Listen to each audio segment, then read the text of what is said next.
edhe herë nga gjuha e përditshme, por në anën akademike, në fushat të ndryshme, dhe ato mund të vazhdojnë njohjen e gjuhës edhe Ishte në mënyrë individuale. Ishte e vështirë kjo përshtatja e programit për pjesën 50% për shqip edhe sipas rregullave dhe sistemit arsimor amerikan?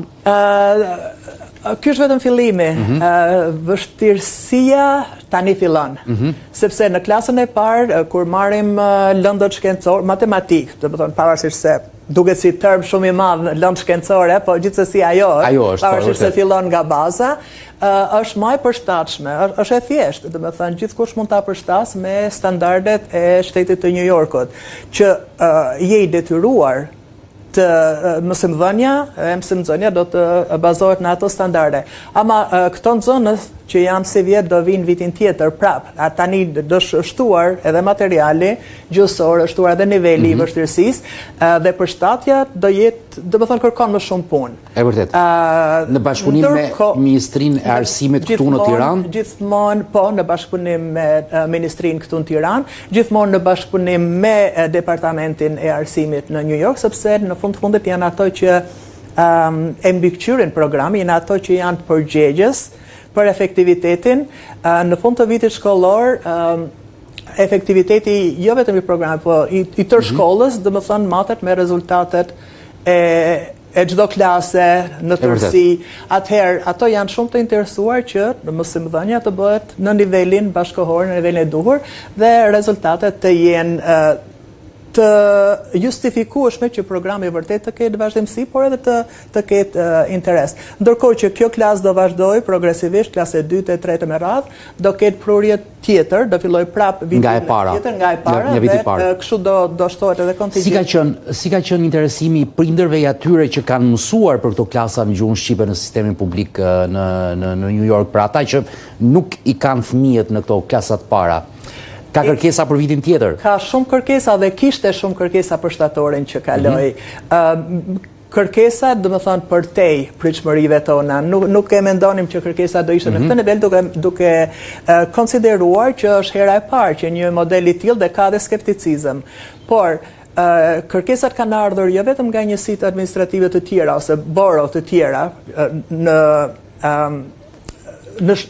shtesë të kësaj ku është hapur shkolla, por edhe nga rrethinat jashtë qytetit, që është një nomenklaturë tjetër. Ato nuk janë pjesë e Departamentit të Arsimit Shtetëror, kanë atë, domethënë arsimi shtetëror, po më vete, sepse është tjetër dhe prindër një numër i konsiderueshëm që shprehen dëshirën, gatishmërinë që ta sjellin fëmijën vetë çdo ditë. Edhe për shkak të largësisë. Edhe për shkak të largësisë, sepse qyteti ju përgjigjet fëmijëve për shkak të largësisë brenda njësisë administrative të qytetit dhe ke autobusin, por jo jashtë qytetit. Dhe këta prindër janë gati që ta sjellin, domethënë ki parasysh sa të kushton ajo të koordinosh me punën, me të tjera, për 10 muajt e vitit vetëm që fëmijët e tyre të jenë pjesë e programit. Dhe kjo na jep padyshim shpresë që gjuha shqipe ka hyrë, si të thuash, jo po hyn, ka hyrë në një etapë të re, përderisa ka hyrë në sistemin amerikan, por është një etapë e re ku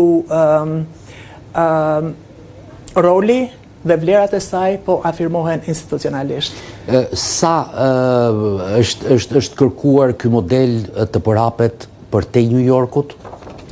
Përveç shtetit i New Yorkut edhe shtetet tjera në Amerikë? Për te New Yorkut pak kemi pasur, ose të paktën pavarësisht se kam qenë e përfshirë edhe me regjist me procesin e fillimit dhe mbarvajtjen e saj, jo dhe aq shumë kërkesa për momentin, por nga të gjitha këto lagjet e New Yorkut, kërkesa është e lartë dhe jo, e kisha si model kjo që po ndodh në New York të hapet dhe në shtetet të tjera, pra të ketë dhe klasa publike me gjuhën shqipe në shtetet e tjera për jashtuar. Mundësia ekziston, por nuk është se ne kemi, domethënë, na shkërkuar një informacion se si arrihet deri atje. Ama politikat arsimore e lejojnë që këto programe janë të lejueshme në rreth 44 shtete të Amerikës.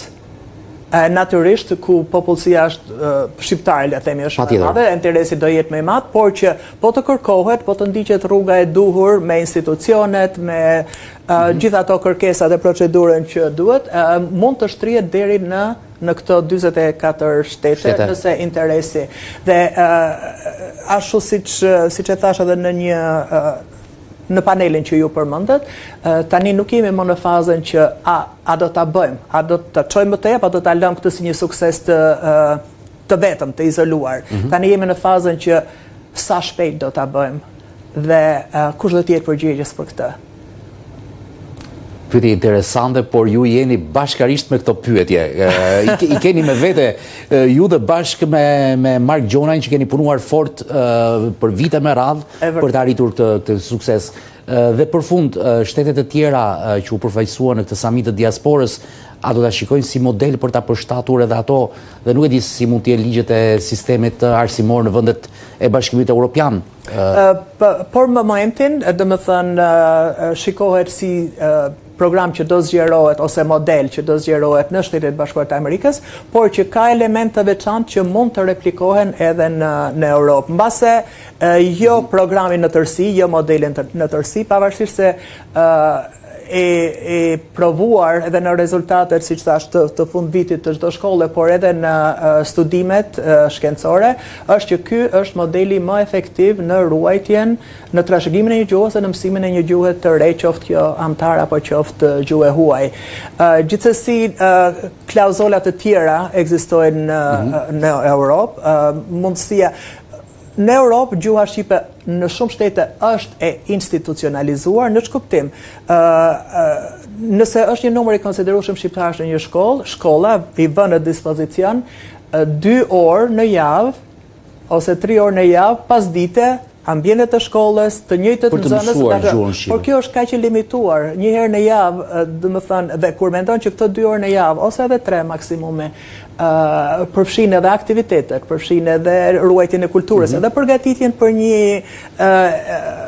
event madhështor për nëntorin, kupton? Ku do ta marrësh atë kohë? Se kaq e keti kohën e dispozicion që i shef këta fëmijë, do ta marrësh nga koha e mësimdhënies, pra është vërtet i limituar dhe gjithsesi ne duam që element të këtij modeli që ne kemi implementuar në New York të replikohen në disa nga shtetet e Europës. Ju e vlerësoni si trashëgimi për gjuhën shqipe, por unë besoj që në këtë fazë të parë keni kënaqur gjyshrit e atyre kalamajve që kur nga shkolla shkojnë dhe u flasin